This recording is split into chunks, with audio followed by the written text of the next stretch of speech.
Bom dia, galerinha do quinto ano! Sejam bem-vindos a mais uma semana de aulas aqui no canal e também na plataforma do Plural.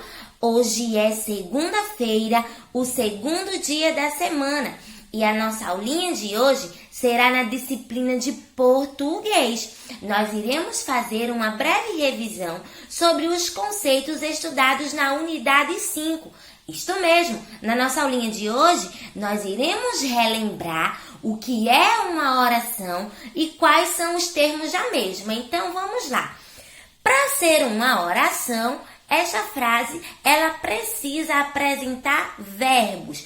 E para quem não lembra, os verbos são ações. São palavras que indicam uma ação, um estado ou um fenômeno da natureza. Então, para ser uma oração, essa minha frase, ela vai precisar ter no mínimo um verbo. Como, por exemplo, choveu na noite passada. Quem é o verbo desta oração? Choveu, que é um fenômeno da natureza. E nós vimos também que toda oração, ela é formada por dois termos essenciais. E quem são esses termos essenciais, tia? O sujeito e o predicado. O sujeito, para quem não lembra, é o ser sobre o qual se faz uma declaração. E para encontrar o sujeito de uma oração, fazemos uma pergunta ao verbo, que é a ação. Como, por exemplo, o que ou quem. A resposta obtida será o sujeito. Então, dependendo da forma como é apresentado e organizado, o sujeito ele é classificado de formas diferentes. Você que estará aí em casa, você lembra quais são as classificações do sujeito? Nós vamos ter o sujeito simples, o sujeito composto, o sujeito desinicial e também o sujeito indeterminado.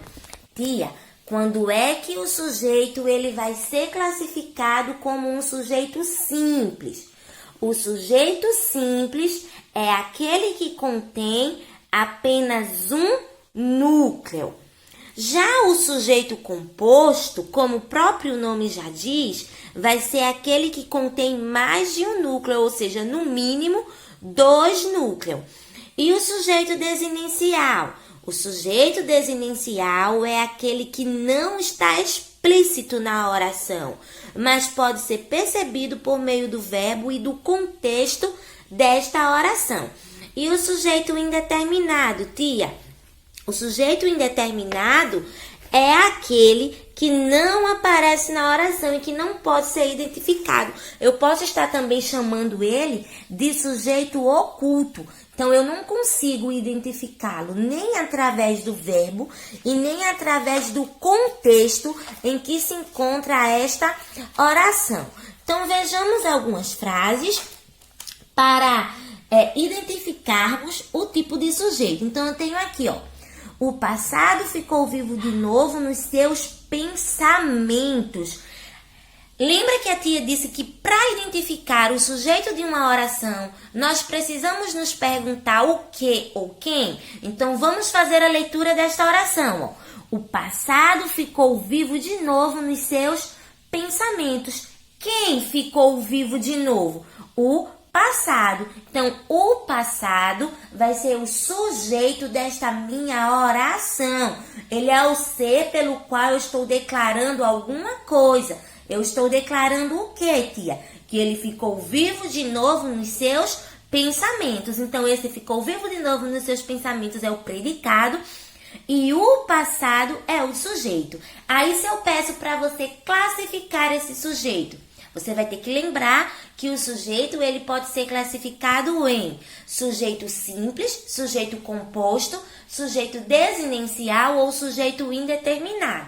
E neste caso aí, ó, por a oração apresentar apenas um núcleo do sujeito, esse meu sujeito ele vai ser classificado como um sujeito simples. Então, ó, o passado, o termo o passado vai ser classificado como um sujeito simples. Ok, turminha? Ô tia, mas eu também esqueci o que é o núcleo do sujeito. Então, como é que eu vou identificar quando vai ser um sujeito simples ou composto? O núcleo do sujeito é o nome do termo que representa a ideia principal do sujeito. Então, a ideia principal aí, ó, é o passado. Eu tenho apenas um núcleo do sujeito, então esse sujeito, ele vai ser classificado como sujeito simples. Vejamos o próximo exemplo. Então, por favor, entrem na minha máquina do tempo. Quem vai entrar na máquina do tempo? Não se sabe quem vai entrar nesta máquina do tempo, ok? Então, como eu não consigo identificar quem é o sujeito da minha oração, eu vou estar classificando este sujeito como sujeito indeterminado. Por que, tia? Indeterminado. Porque o sujeito, ele se encontra oculto. Eu não consigo identificá-lo através do verbo, através da ação e nem através do contexto desta minha oração. Então, neste caso aí, ó, nesta oração, então, por favor, entrem na minha máquina do tempo. Como não conseguimos identificar quem é o sujeito, quem é que vai entrar na máquina do tempo, eu vou estar classificando esse sujeito como sujeito indeterminado, ok? Vejamos mais um exemplo. Eu tenho aqui agora, ó, vamos decolar. Quem vai decolar? Quando eu faço essa pergunta, ó, porque o verbo aí é decolar, a ação é decolar. Então, quando eu faço essa pergunta em torno do verbo, quem vai decolar? Se ele está dizendo aí, ó, vamos decolar. Então, quando ele diz isso, dá-se a entender que quem vai decolar somos nós, ok? Então, como eu consigo identificar, ó, vejam que o sujeito ele não está explícito aí.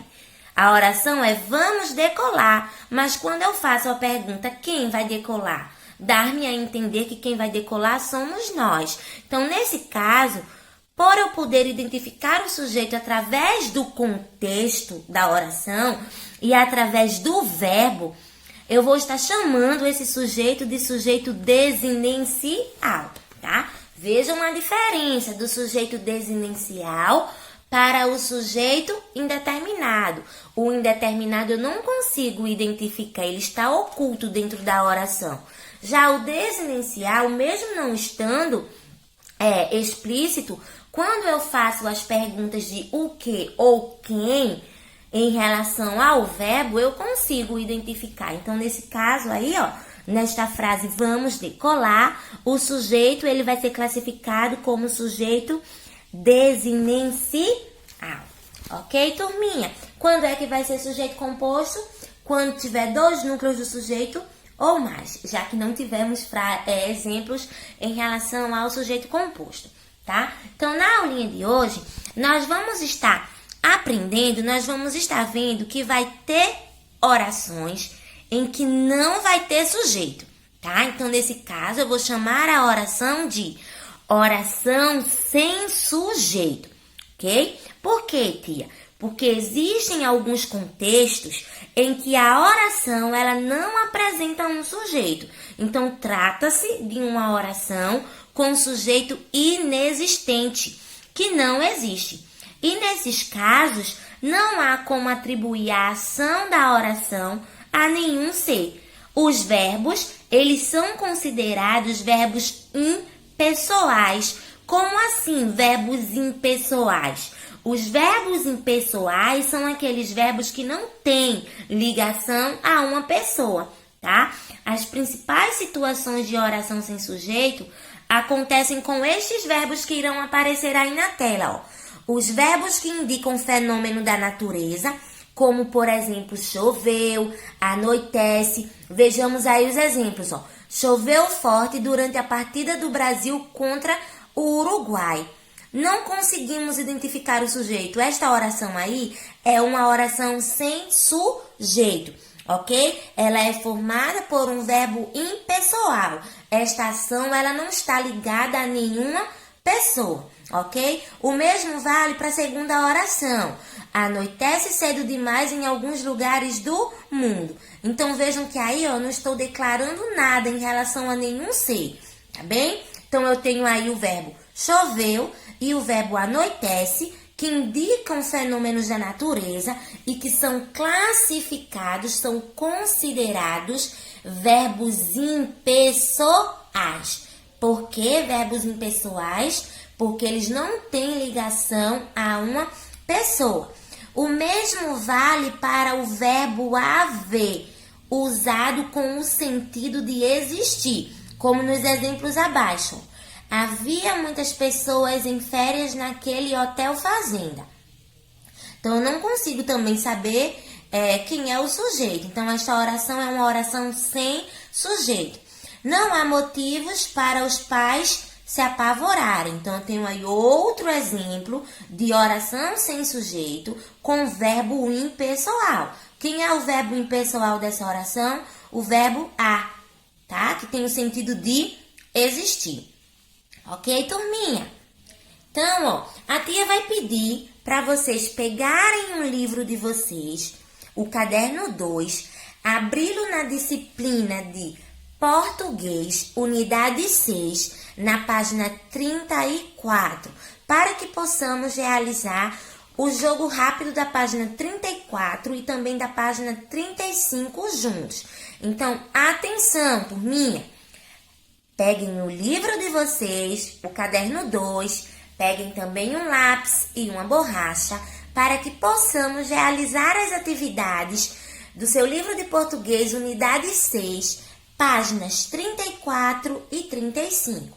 Então, aí, ó, na página 34, nós temos um jogo rápido que pede o seguinte. Agora, analise, pense e responda, considerando a oração destacada no trecho da crônica anterior, tá? Esse trecho é o seguinte. Há um meio certo de começar a crônica por uma trivialidade. É dizer, que calor, que desenfreado calor, disse isso agitando as pontas do lenço, bufando como um touro ou simplesmente sacudindo a sobrecasaca, tá? Então, aí na letra A eu tenho qual é o verbo da oração. Então, aí eu tenho o verbo, logo aí na frente, ó, grifado, vocês estão vendo que eu tenho um trechozinho em negrito, tá? E eu vou pedir para vocês observarem novamente esse trecho, há um meio certo, e identificar quem é o verbo desta oração, tá? Vamos lá, quinto ano. Quem é o verbo desta oração? Você consegue responder para mim? O verbo desta oração é o verbo a, que é o mesmo que o verbo haver, ok? Então, o verbo aí, ó, é o verbo a. Lembrando que esse a aí é a de haver, tá? Então, vocês vão colocar esse a acentuado e com a consoante H na frente, ok, turminha? Letra B. Que tipo de informação esse verbo atribui ao trecho? Quando ele diz um meio certo. Ele está atribuindo que tipo de informação ao trecho? Este verbo ele atribui uma informação em relação à existência de algo, tá? Lembrando que o verbo haver, ele tem o sentido de existir, tá? Então, ele está atribuindo uma informação em relação à existência de alguma coisa.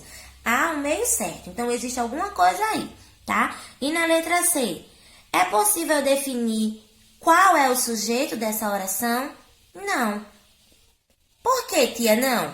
Porque já dá para ver aí, ó, gente. Esta oração, ela é iniciada por um verbo impessoal, tá? Este verbo ele tem sentido de existir e ele não está ligado a uma pessoa, então ele é um verbo impessoal. Nesta oração aí, nós não temos o sujeito. Nós vamos classificar esta oração como oração sem sujeito.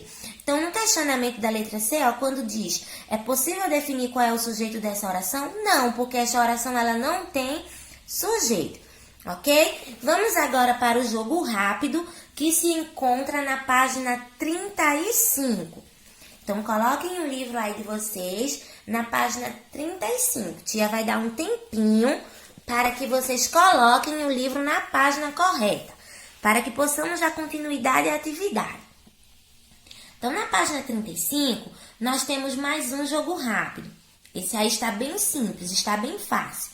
Que pede para completar os espaços com os verbos impessoais indicados entre parênteses, estabelecendo a correta concordância. Então, vejam aqui.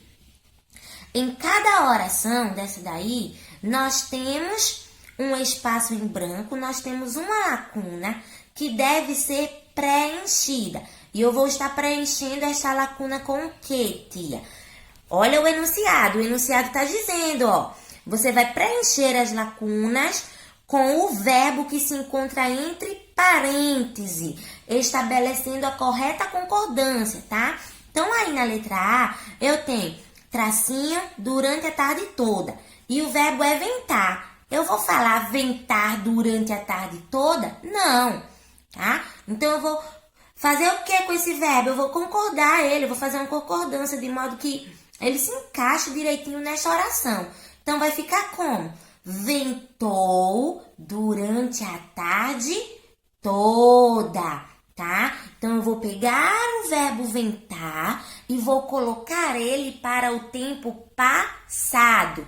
Você não vai escrever ventar, você vai escrever ventou. Lembrando que início de frase é com letra maiúscula. Então, esse ventou aí é com V maiúsculo, ok? Letra B. Na região Nordeste, muito cedo sempre. Quem é o verbo? Amanhecer. Vejam que o verbo ventar e o verbo amanhecer indicam fenômenos da natureza. Se eles indicam fenômenos da natureza, turma, eles vão ser considerados verbos impessoais. Lembrem disso, tá bem? Os verbos que indicam fenômeno da natureza são considerados verbos impessoais, tá? E que costumam ser utilizados em orações que não têm sujeito. Então, vai ficar como aí, na região Nordeste, amanhece muito cedo. A tia vai deixar a letra C, a letra D, a letra E e a letra F para que vocês possam fazer sozinhos, ok? Então, considera aí, ó, a letra C, letra D, letra E e letra F como atividade de casa, ok? Página 35. Você também vai colocar o seu livro na página 43, ok? A quarta e a quinta questão já foram respondidas. Caso o seu livro nesta página se encontre em branco, foi porque você deixou de assistir alguma videoaula, ok? A quarta questão e a quinta questão já foram respondidas. Então, você vai dar continuidade na sexta, que pede para fazer o seguinte, ó. Leia esta oração. A máquina do tempo está dentro da nossa cabeça. Então, com base nessa oração, você vai responder o questionamento da letra A, da letra B e da letra C. Também vai responder a página 44 e a página 45, tá? Então, na página 45, nós temos aí um desafio e logo após a linha de chegada que vocês já sabem como devem responder, tá? Então, só para relembrar, para quem não conseguiu acompanhar. A nossa aulinha de hoje foi uma aulinha de revisão sobre o sujeito, tipos de sujeito e também oração sem sujeito. Quais são as atividades de casa, tia? Livro de português, unidade 6, páginas 35, páginas 43, apenas a sexta questão, porque a quarta e a quinta já foi respondida. Página 44 e 45. Boa atividade! Caso você sinta alguma dúvida, você pode pegar o seu livrinho, ó, seu material didático, colocá-lo na página 34 e também na 35 para fazer a leitura do conteúdo que estudamos hoje, ok? Vocês também podem estar procurando mais informações e mais exemplos na internet. Lembrando que nós estamos em quarentena e devemos aproveitar esse tempinho livre que temos em casa com os nossos pais para estudar, ok? Então, não esqueçam de estar sempre fazendo a leitura de um livro e estudando, ok, pessoal? Um beijo bem grande no coração de cada um de vocês e até a próxima aulinha. Tchau, tchau!